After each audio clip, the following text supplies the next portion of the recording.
우리 인생 가운데서 가장 큰 복과 은혜 무엇이겠습니까?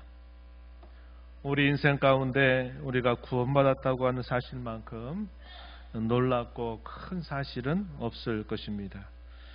구원을 받았다고 하는 것은 가장 놀라운 변화의 시작점이고 마침내 그러한 변화를 우리는 맛보게 될 것입니다. 하지만 이렇게 시작과 마침 그 사이에는 또 다른 변화가 생깁니다.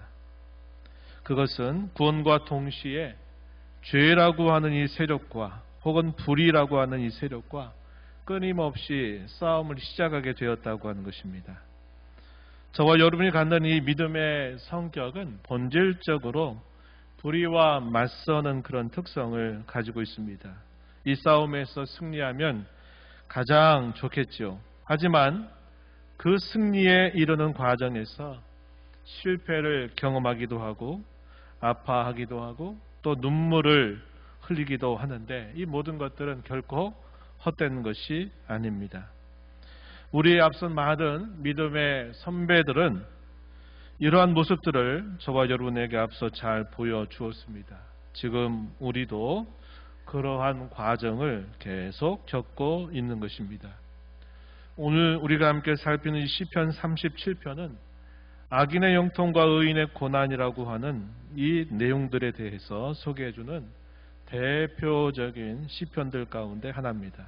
오늘 이 시편을 함께 살펴보면서 불의에 맞서는 신앙이라고 하는 이런 제목으로 오늘 말씀을 함께 나누고자 합니다. 성령 하나님께서 저와 여러분에게 말씀의 은혜로 함께해 주시기를 바랍니다.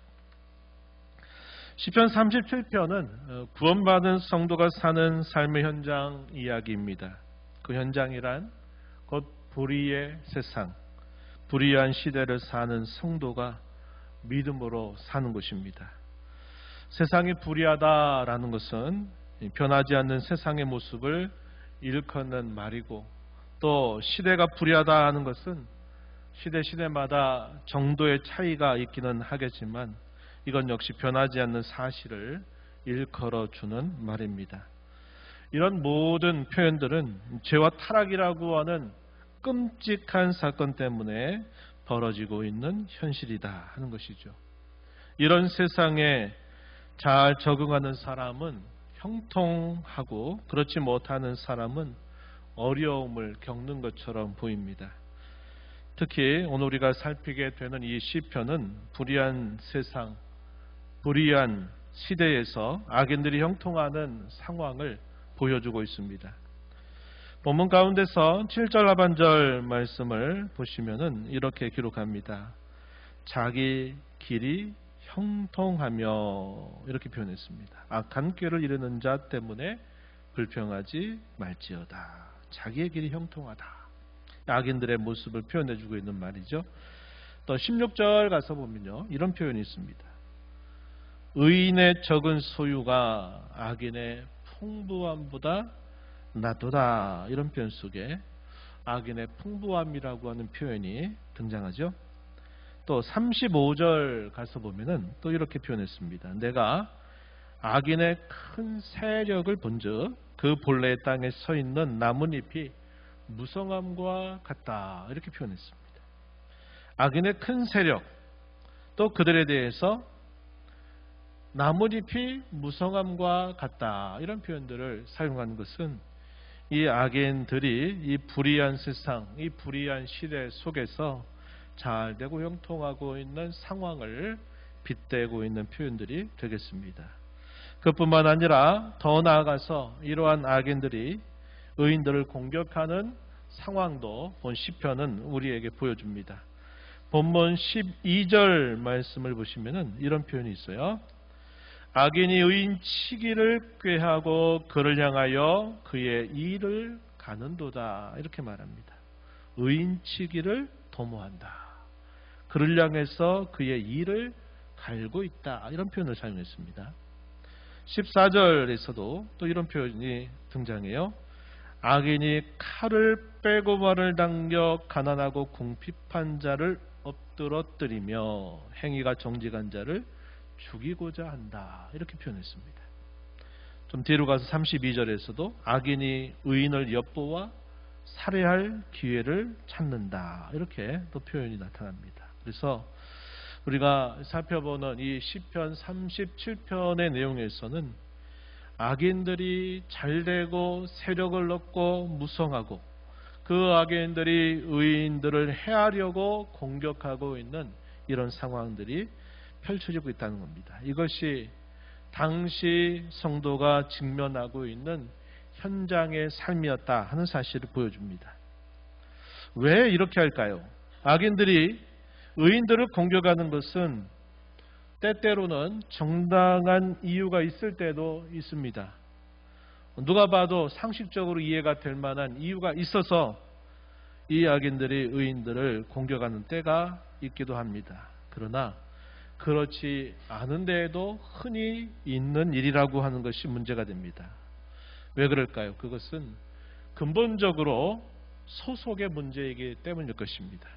즉 그가 하나님께 속해 있는 사람이냐 하나님께 속해 있지 않는 사람이냐에 달려있는 일이라고 하는 것입니다.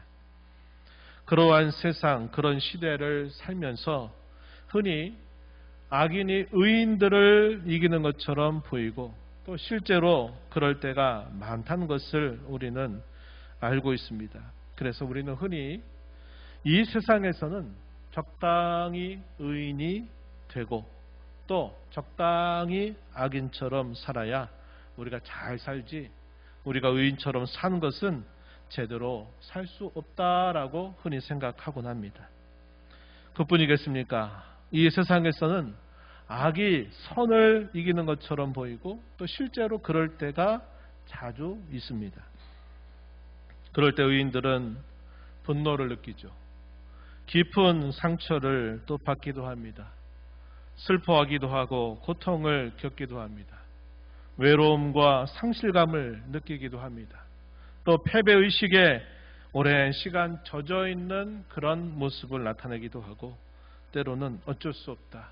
자포자기하는 그런 경험을 하기도 한다는 겁니다. 그뿐 아니라 더 나아가서는 하나님께 대해서 원망을 하고 불평을 하기도 하고 하나님께 대하여 왜 내가 믿음으로 이렇게 사는데 왜 이 믿음이라고 하는 것이 왜 이렇게 힘을 나타내지 못하느냐 하는 그런 마음을 받으면서 때로는 회의감이 들기도 하고 또 실족의 위기를 경험하기도 한다는 것입니다. 또한 이런 경험이 잠시 잠깐 있다가 참 지나가면 좋을 법한데 때로는 이러한 경험들이 오랜 시간 동안 계속되면서 깊은 무력감에 빠지기도 하고 또 깊은 신앙의 침체로 이어지기도 한다 하는 것입니다. 이러한 것들은 과연 무슨 차이를 우리에게 보여주는 것일까요? 우리가 그런 생각을 하게 되는 겁니다.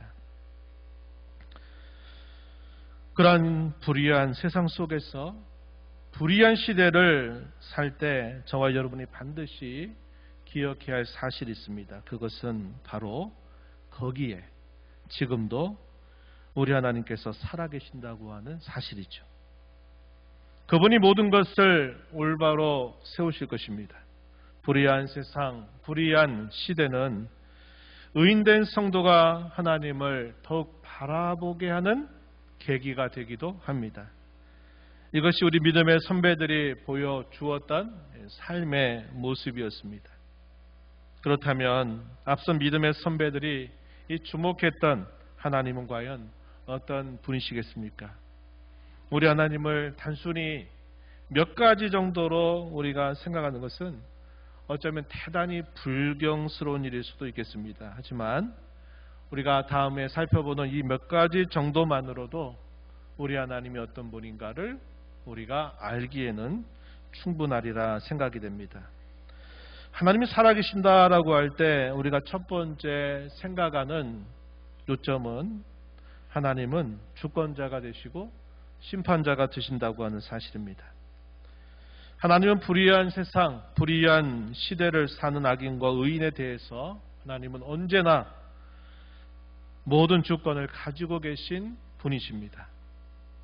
그 이유는 그분이 이 모든 세상을 창조하셨다고 하는 사실에 있고, 또 이 모든 창조하신 세계를 그분의 섭리로 이끄시기 때문입니다. 또한 우리 하나님께서는 이 모든 일들을 주관하실 뿐만 아니라 하나님은 또 심판을 행하시는 분이시기도 하다는 것입니다. 하나님이 행하시는 이 심판에는 크게 두 가지가 있습니다. 하나는 역사 심판이라고 하는 것이 있고, 또 하나는 최후 심판이라고 하는 것이 있습니다. 이 역사 심판이라고 하는 것은 하나님께서 역사 속에서, 우리의 삶의 현장 속에서 시시때때로 하나님이 나타내시는 심판을 말합니다. 또 작게는 우리의 인생 가운데서 하나님이 나타내시는 그런 심판을 두고 우리는 역사 심판이다 이렇게 불러요. 그러면 이 최후 심판이라고 하는 것은 문자 그대로 그리스도께서 재림하셔서 행하실 최종적인 심판을 말하고 있다는 겁니다. 역사 심판 속에서는 그건 아니지 않느냐, 그 정도로는 부족하지 않겠느냐라고 우리가 때로는 그렇게 느낄 수 있는 일이 벌어지지만, 하나님께서 그리스도를 통해서 행하실 이 최후의 심판에는 모든 것들을 낱낱이 드러내서 하나님 심판하신다라고 성경은 우리에게 보여주고 있습니다. 그래서 우리가 고민하고 힘들어하는 것은 이 최후 심판에 대한 것보다 우리가 살아가는 인생사에서, 또 우리가 살고 있는 역사의 현장 혹은 삶의 현장에서 하나님이 나타내시는 심판에 대해서 우리가 많이 또 생각하게 되고, 또 고민하게 되고, 또 살펴보게 되는 부분이 된다 하겠습니다. 두 번째, 우리 하나님께서는 처음과 나중이시라고 하는 것입니다. 하나님은 자신을 처음과 나중 혹은 알파와 오메가로 알려주셨습니다. 그리스 문자 첫 알파벳, 이 알파란 말이고, 마지막 문자가 오메가로 이렇게 끝납니다. 그래서 그것을 가지고 처음과 나중 혹은 알파와 오메가다 이렇게 자신을 알려주셨습니다. 이 말씀이 뜻하는 바는 하나님은 처음과 나중이신다 할 때 그분은 영원하시다라는 것을 우리에게 뜻하기도 하고, 때로는 문자대로 시작과 끝을 주관하신다라는 것을 우리에게 알려주기도 합니다.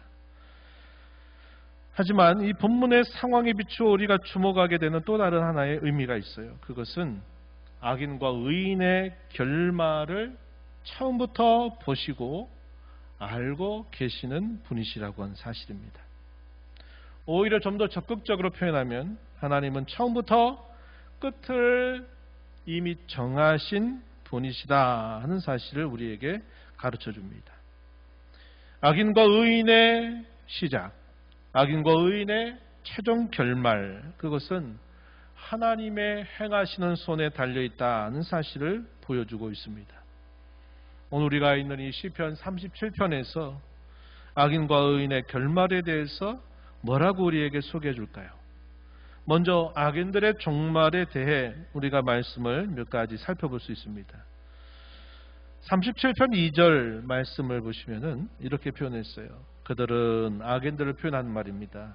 풀과 같이 속히 배임을 당할 것이며 푸른 채소같이 쇠잔할 것이미로다 이렇게 표현했습니다. 또 10절 말씀으로 가서는 또 이렇게 말했어요. 잠시 후에는 악인이 없어지리니 내가 그곳을 자세히 살필지라도 없으리로다 이렇게 말합니다. 속히 배임을 당한다, 쇠잔한다, 잠시 후에는 악인이 없어진다 라고 하는 이런 표현들은 악인들의 그 끝이 어떻게 될 것인가를 알려주는 말씀이 되겠습니다. 이와 반대로 의인들의 종말에 대한 기록도 소개되고 있는데, 그 중에서 몇 절을 좀 살펴보면 11절 말씀에서 이렇게 기록합니다. 그러나 온유한 자들은, 의인들을 다르게 표현한 말입니다. 온유한 자들은 땅을 차지하며 풍성한 화평으로 즐거워하리로다 이렇게 말합니다. 29절에서는 좀 더 이렇게 표현했습니다. 의인이 땅을 차지하며 거기서 영원히 살리로다 이렇게 말씀해요. 그래서 이 악인들의 종말에 대하여 의인들의 종말에 대하여 분명히 확고한 약속이 소개되고 있다는 것입니다. 우리가 또 한 가지 살펴볼 수 있는 말씀은 이 악인들과 의인들을 대조적으로 함께 표현하고 있는 성경 구절들도 있다고 하는 것인데 37편 9절 말씀에 보면은 이렇게 대조를 하고 있습니다. 진실로 악을 행하는 자들은 끊어질 것이나 여호와를 소망하는 자들은 땅을 차지하리로다 이렇게 표현했습니다. 또 이 37편 후반부에 가서 보면 38절 39절에서는 또 이렇게 가르쳐 줍니다.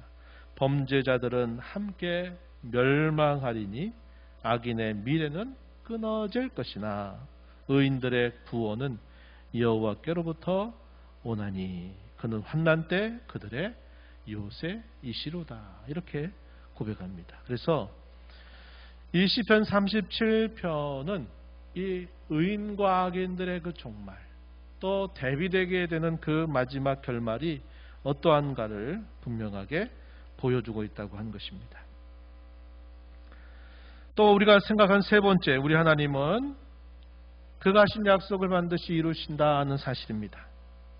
그 약속이란 하나님께서는 악인들을 심판하시고 의인들을 구원하시며 의인들에게 보답하신다고 하는 사실입니다. 우리가 몇몇 성경 구절을 통해서 또 이 사실을 확인할 수 있어요. 한번 보시면 24절 말씀의 끝에 보면 이런 말씀이 있습니다. 여호와께서 그의 손으로 붙드심이로다. 누구를 붙든다는 말일까요? 의인들을 붙드신다는 겁니다.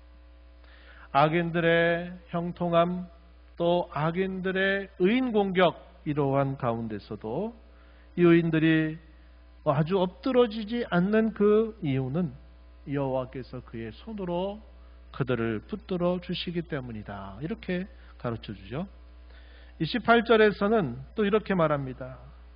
여호와께서는 그의 성도를 버리지 아니하신다. 그들은 영원히 보호를 받는다. 이렇게 표현했습니다. 그러나 악인의 자손들은 끊어질 것이다. 이렇게 선언하고 있어요. 마지막 39절 40절에서는 의인들의 구원이 여호와께로부터 온다. 이렇게 표현을 합니다.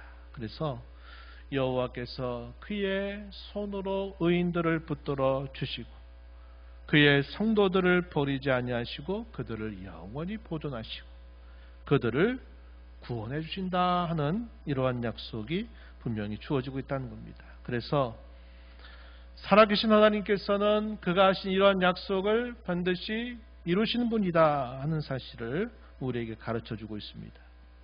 요약을 하면 우리 하나님은 주권자요 심판자로서 처음과 나중으로서 또 약속을 이루시는 분으로서 이 불의한 세상과 불의한 시대 속에서 하나님 언제나 살아계셔서 하나님 한편으로는 심판을 또 한편으로는 구원을 행하신다는 사실을 본 시편은 우리에게 잘 보여주고 있다 하는 겁니다.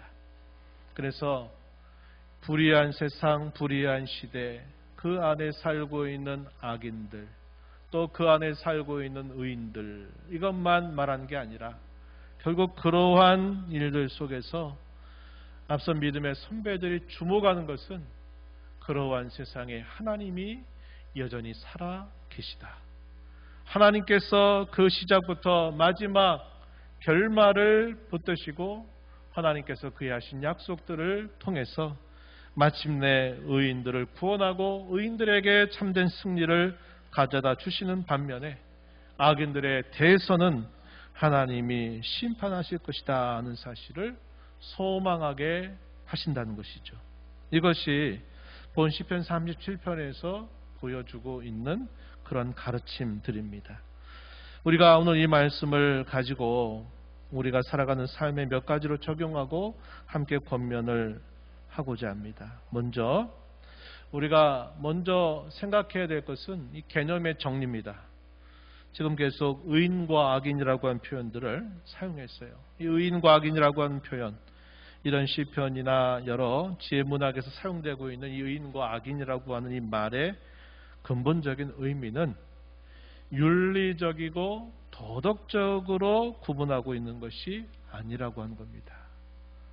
종교적으로 이것을 구분하고 있다 하는 사실을 우리가 먼저 기억해 두어야 하겠습니다. 다시 말하면 성경이 가르치는 악인과 의인의 구분은 하나님을 알고 섬기느냐 그렇지 않느냐에 따른 구분이라고 하는 겁니다. 하나님을 알고 믿고 섬기는 사람들은 뭐라고 불리느냐? 의인들로 불려요. 반면에 악인들은 하나님을 믿거나 섬기거나 그렇지 않는 사람들을 통칭으로 해서 악인들이라고 표현한다는 겁니다. 이 세상 사람들이 생각하는 관점과 성경이 설명하고 있는 관점이 이런 의미에서 분명한 차이를 보이고 있다는 겁니다. 이러한 성경의 구분을 먼저 우리가 염두에 두면서 이제 몇 가지 적용을 해보자는 겁니다. 첫 번째는 악인들 때문에 의인이 죄를 범하지 않도록 조심하자고 하는 겁니다. 말하자면 악인들에 대한 항의와 저항이 정당한 것이 되지 못하고 오히려 죄가 되지 않도록 우리는 주의하면서 살아야 된다 하는 겁니다. 우리가 읽었던 말씀의 내용들이 좀 아이러니한 말씀들이 소개되는데 근데 엄연한 현실입니다. 본 시편은 다음과 같은 경우들이 그렇게 될 수 있다는 사실을 우리에게 알려주고 있어요. 하나는 어떤 경우인가? 우리 자신이 직접 심판자의 자리에 앉을 때 그럴 수 있다.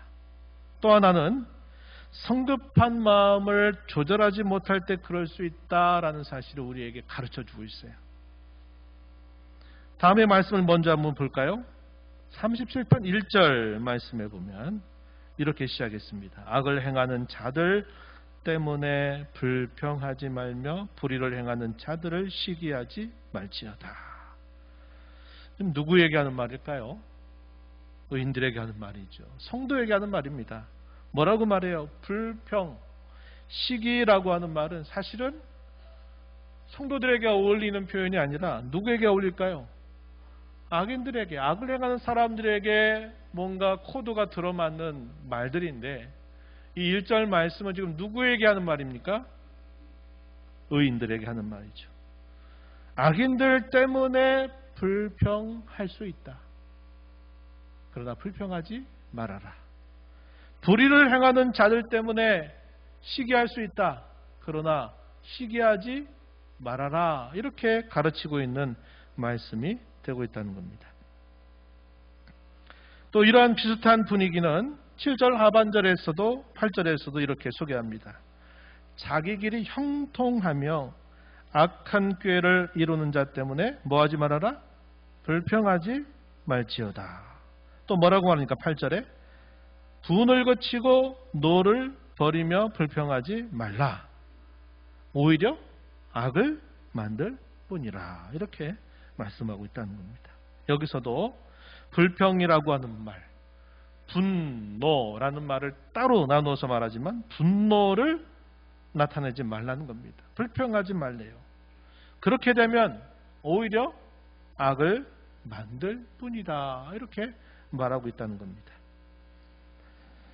우리가 언제 이렇게 불평과 시기와 분노를 바라면서 우리가 오히려 그들 때문에 더 악에 빠지게 되느냐 할 때 뭐 때문에 그럴까요? 내가 그 불의한 자들을 가만둘 수 없다. 저 불의한 자들이 언제까지 저런 불의를 행하고 어떻게 저렇게 잘못된 길을 걸어가는데 저렇게 잘 걸어갈까 하는 것에 대해서 내가 마치 심판자의 자리에 앉아서 그건 너희 잘못됐다. 너희 그 불의한 일이다.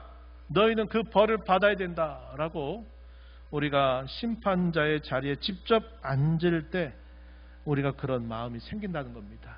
그것들에 대해 분노가 일어나고 그들에 대해서 불평하게 되고 그들로 인해서 시기하고 그들로 인해서 결국 우리가 또 다른 죄에 빠지게 될 수 있다는 사실을 우리에게 가르쳐 주고 있다는 겁니다. 의인들에게 맞지 않는, 코드가 맞지 않는 그런 모습들이 이런 불의한 자들 때문에 오히려 악을 행할 수 있으니 뭐 하라고요? 조심하라는 겁니다. 그렇게 하지 않기 위해서 어떻게 하라고요? 네가 직접 심판자의 자리에 앉아서 네가 다 심판자 노릇을 하지 말라는 거예요. 그럼 무슨 말입니까? 심판은 네가 직접 하지 말고 심판 어떻게 하라는 거예요? 어떻게 하라는 말일까요? 맞아요. 하나님께 맡기란 말입니다. 심판은 내가 할 거야. 제가 하나님이 살아계시다 할 때 첫 번째 얘기했던 게 뭡니까? 하나님은 모든 일의 주권자이시면서 그분은 심판자시다는 사실이에요. 그런데 우리는 이런 불의와 악을 볼 때, 특별히 그런 불의와 악을 내가 직접 만나면서 여러 고통과 어려움을 당하게 될 때는 하나님이 심판하시는 그 자리를 내가 거기에 앉아가지고 내가 다 그런 모든 것들을 심판하려고 하는데 그 심판이 안 이루어지거든요. 그러니까 원망과 불평과 시기와 분노를 막 나타내면서 내가 또 다른 악의 그것 때문에 빠지게 되는 일이 있다. 우리 성도 혹은 의인들은 그러한 죄에 빠지지 않게 해라. 그런 죄는 악인들이 빠지고 불의한 자들이 빠지도록 해야 되는데 왜 하나님의 백성인 성도가 그들 때문에 왜 또 다른 악에 빠져서 더 죄값을 짊어지고 있어야 되느냐 하는 거죠. 그러지 말라는 겁니다. 이러한 태도는 우리가 늘 기억해야 합니다. 우리가 심판자의 자리에 앉을 자리는 지금이 아니에요. 그런데 성경 우리에게 약속합니다. 너희가 함께 심판자의 자리에 앉을 때가 있다. 언제라고 말합니까? 언제라고 말해요? 그리스도께서 재림하실 때 너희가 함께 그리스도와 더불어 심판할 것이라고 우리에게 약속하고 있어요. 그때는 주님과 함께 심판자의 자리에 앉아요. 그러나 우리가 그 전까지는 우리 마음이 막 분노가 치밀고 불평이 쏟아나고 막 이런 일들이 있어도 너는 지금 심판자의 자리에 앉아서 안 된다. 네가 심판자의 자리에 앉는 한 그때부터 너도 또 다른 죄를 범하게 된다고 가르쳐주고 있다는 겁니다. 그런데 이것이 악인들과의 관계뿐만 아니라 좀 더 적용하면 어떤 일 속에서도 많이 나타납니까? 성도와 성도 사이에서도 이런 일이 많이 일어나요. 성경은 다른 어법으로 표현했어요. 너희가 헤아리는 그 헤아림으로 너희가 헤아림을 받을 것이다. 너희는 정죄하지 말아라, 비판하지 말아라 이런 말씀을 했어요. 왜 그럴까요? 정죄하면 자기도 결국 그 정죄를 받게 된다는 거예요. 우리가 참지 못하고 우리가 인내하지 못하고 어떤 일들에 대해서 이건 이렇고 저렇고 이건 이렇게 되고 저렇게 되고 한다고 우리가 말을 하고 싶을 때는 우리 마음이 어디에 지금 와 있느냐 했을 때 우리 마음이 어디에 있는 거예요? 심판자의 자리에 있다는 거예요. 야고보서 우리에게 말해요. 오직 심판자와 입법자는 하나님이다. 우리 사람 뭐 하는 자인가? 우리 사람은 그 말씀을 지켜 사는 사람들이다라고 야고보서 우리에게 가르쳐줘요. 우리가 어느덧 모르게 내가 의인처럼 내가 잘하고 있다고 하는 것들을 하나의 계기로 삼아서 내가 심판하려고 한 자리에 불쑥 올라가게 되면 도리어 일은 잘해놓고 도리어 또 다른 죄를 범하게 되는 일이 따라오게 된다는 것을 우리는 마음에 잘 새겨야 합니다. 그래서 나는 지금 심판자의 자리가 아니라 나는 여전히 하나님의 말씀을 붙들고 그 말씀을 지켜 살아야 할 자지 내가 마치 심판자처럼 심판자 노릇을 해서는 안 된다. 특별히 이 불의한 세상, 불의한 이 시대를 살면서 그런 것들은 지혜로우시고 능력이 있으신 그 하나님의 손길에 우리가 맡기는 자세를 가져야 된다 하는 것입니다.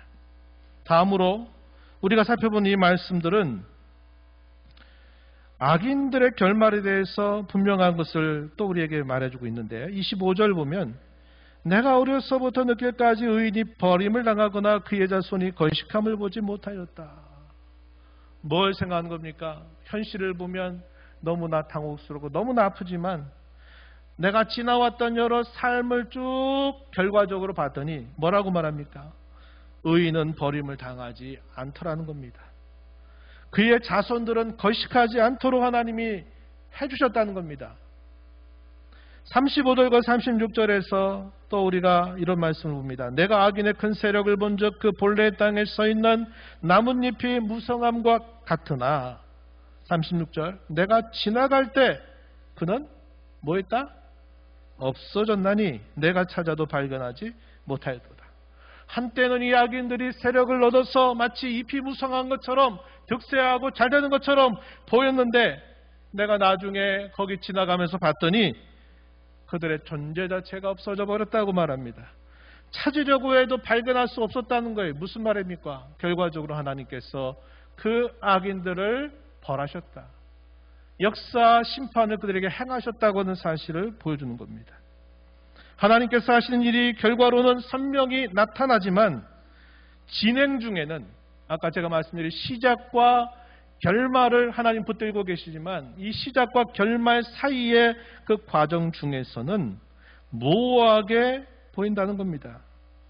그러니 우리가 성급한 마음을 조절하지 못하게 된다면 결과를 보기도 전에, 결과를 받기도 전에 과정 중에 먼저 넘어지고 과정 중에 다시 일어나지 못할 수 있다고 하는 것입니다. 그러므로 저와 여러분은 하나님의 일하심, 그분의 때를 바라보면서 잠잠히 기다려야 한다라고 우리에게 가르쳐 주고 있는 겁니다.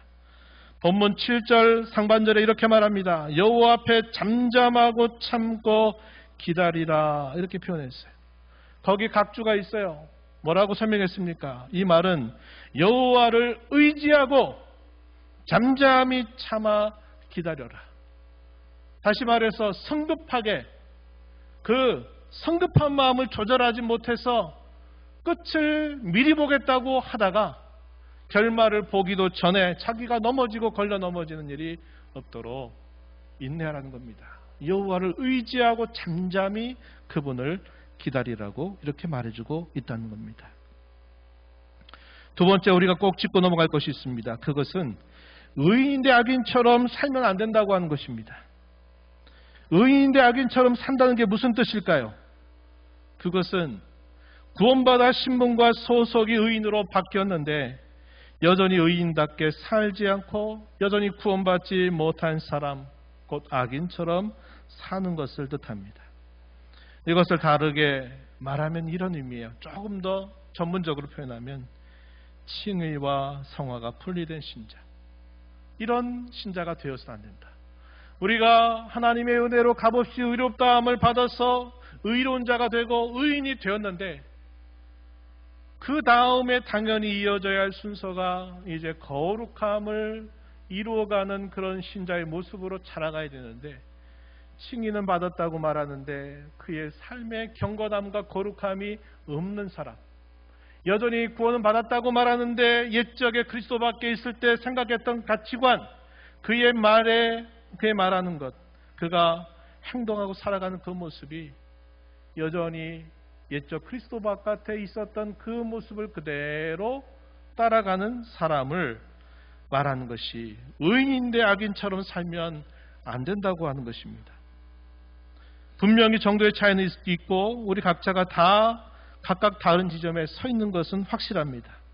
여기서 가장 큰 문제는 우리의 삶의 방향과 지향점과 우리의 삶의 목표가 어딘지를 모르고 혹은 잊어버리고 구원을 받았다고 생각하면서도 예전과 똑같이 살고 있는 것을 말하는 겁니다. 이것이 문제다 이 말이죠. 이런 애매한 삶이 가져다준 결과가 뭘까요? 고난에 온전하게 그리스도의 고난 같은 그런 고난에 참여한 것도 아니고 고난 끝에 받게 될 그 영광에 온전히 참여한 것도 아니고 도대체 어디에 소속이 되어 있냐 하는 것을 나타낸다는 겁니다. 이러한 애매한 삶, 의인이라고 말하면서 악인처럼 사는 삶은 더 이상 우리가 용납하지 말아야 되겠다. 우리를 구원하신 그 구원의 주님을 우리가 따라가고 그분을 닮아가고 하는 그 일은 모든 신자들이 향해야 될 삶의 방향이요 신앙의 방향이라고 하는 사실을 우리가 기억하고 구원받은 자답게 경건하고 구원받은 자답게 하나님의 성품을 닮아가는 그 일에 힘을 기울이며 살아야 되겠다고 하는 겁니다. 마지막으로 불의한 세상, 불의한 시대에 그것에 맞서서 의인으로서 적극적으로 사는 삶이 무엇일까요? 소극적으로 임하는 것보다 의당 그런 줄 알고 적극적으로 임하는 것이 더 좋은 승리를 맛보는 길일 것입니다. 그것은 오늘 저와 여러분이 읽은 본문을 통해서 우리가 확인할 수 있겠습니다. 다음에 성경 구절을 통해서 고면할 말씀을 한번 생각해 보시죠. 본문 3절에서 이렇게 말했습니다. 여호와를 의뢰하고 선을 행하라. 이렇게 말합니다. 땅에 머무는 동안, 불의한 세상, 불의한 시대를 살고 있는 동안 그분의 성실, 하나님의 성실을 뭐로 삼아라? 식물로 삼아라. 옛날 개혁 성경에서 식물, 음식으로 삼아라 그랬는데 여기서 뭐라고 번역했냐면 먹을거리로 삼으래요. 우리가 먹고 하는 것을 피해서 살 수 없죠. 우리 날마다 또 끼니마다 우리가 먹고 살아야 우리의 인생을 유지할 수 있습니다.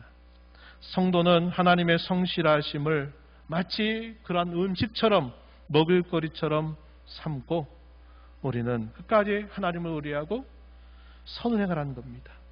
27절에서는 또 이렇게 말합니다. 악에서 떠나 선을 행하라. 그리하면 영원히 살 것이다. 악한 세상이기 때문에 우리도 적당히 악인처럼 살지 않으면 이 세상에서 제대로 살 수 없어라고 하는 이 세상의 처세수를 따라갈 것이 아니라 악한 자들은 여전히 악한 자들로 가고 불의한 자들은 불의한 자들로 간다 하더라도 우리를 구원해 주신 하나님의 은혜를 따라서 우리는 이 악한 세상 속에서도 선을 행하기로 작정하고 그렇게 살아야 된다. 이렇게 가르쳐 줍니다. 다음으로 본문 4절 말씀을 보면 이렇게 말합니다. 또 여호와를 기뻐하라. 그가 내 마음의 소원을 내게 이루어 주시리로다 라고 기록합니다. 즉 하나님을 기뻐하라 하는 것을 우리에게 권면합니다. 우리가 하나님을 기뻐하지 않는 한 우리는 하나님과 깊이 교통할 수가 없게 되고 그 하나님께 참 소망을 둘 수 없다는 겁니다. 마지못해서 의무적으로 하나님 앞에 대하는 것이 아니라 적극적으로 하나님을 기뻐할 것을 권면해주고 있다는 겁니다. 이어지는 말씀 5절 말씀해 보면 내 길을 여호와께 맡기라 하고 그리하면 그가 이루어 주실 것이고 내 의를 빛같이 나타내시며 내 공의를 정오의 빛같이 하시리라고 약속하십니다. 악인들의 모습을 비교하거나 그들 때문에 마음을 빼앗기지 말고 우리의 길을 온전히 여호와께 맡기라고 권면하고 있다는 것입니다. 마지막으로는 하나님을 바라고 그의 말씀을 지키라고 가르쳐 줍니다. 34절 말씀에 그렇게 권면했어요. 여호와를 버리고 여호와를 바라고 그의 도를 지키라. 그리하면 내가 땅을 차지하게 하실 것이라. 악인이 끊어질 때 내가 똑똑히 보리로다. 이렇게 말씀했습니다. 또 31절에서 뭐라고 말하냐면 그 마음에는 하나님의 법이 있어서 그의 걸음은 실족하지 않게 되리라고 말씀하고 있다는 겁니다. 우리는 악인들과 비교해서 왜 나는 이런데 저들은 저렇게도 저렇게 잘 됩니까? 하는 것들을 비교하는 삶을 살지 말고 저들은 저렇게 가다가 마침내 끝을 보게 될 것이고 나는 이렇게 가다가 하나님이 약속하신 그 끝을 내가 보겠다 하는 마음을 갖고 악한 자들에 대해서 적당하게 악을 섞어서 행하고 하지 말고 악한 자들 가운데서도 선을 행하되 그 선은 하나님의 말씀을 굳게 붙들고 그 말씀을 지켜 사는 것이고 여호와 하나님을 의뢰하고 기뻐하고 또 하나님께 온전히 우리 갈 길을 맡겨드리는 삶을 살아가는 것이 이 불의한 세상 불의한 시대를 사는 성도가 맞서 살아야 될 신앙의 모습이다. 이것을 우리에게 가르쳐 줍니다. 오늘 이 말씀을 우리가 마음에 기억하면서 우리가 선물로 받은 이 믿음의 다양한 얼굴이 이와 같은 여러 가지 모습으로 나타난다는 것을 생각하면서 이 믿음을 붙들고 승리하는 삶을 살아가는 저와 여러분이 되기를 축복합니다. 하나님 아버지, 오늘도 저희들을 불러주셔서 아버지 앞에 저희를 세우시고 말씀을 통하여 저에게 가까이 찾아오시는 하나님의 손길을 보게 하심을 감사합니다. 불의한 세상, 불의한 시대를 사는 성도들, 악인들과 끊임없이 비교하고 악인들과 함께 섞여 살면서 저희들의 마음의 중심이 흔들리지 않기를 바라고 때때로 그들 때문에 당하는 고난조차도 우리 주님이 약속하신 바 고난에 참여하지 않는 자가 영광에 참여하지 못한다고 하셨던 것처럼 온전히 고난에 동참할 줄 알고 온전히 약속하신 그 영광에 참여하게 되기를 바라면서 이 땅에 사는 동안 적극적으로 하나님을 의지하고 바라며 하나님을 기뻐하며 선으로 악을 이기게 하시고 우리의 모든 길을 여호와께 맡겨드리며 살아가는 저희들의 삶이 되게 해 주옵소서. 예수님 이름으로 기도하옵나이다. 아멘.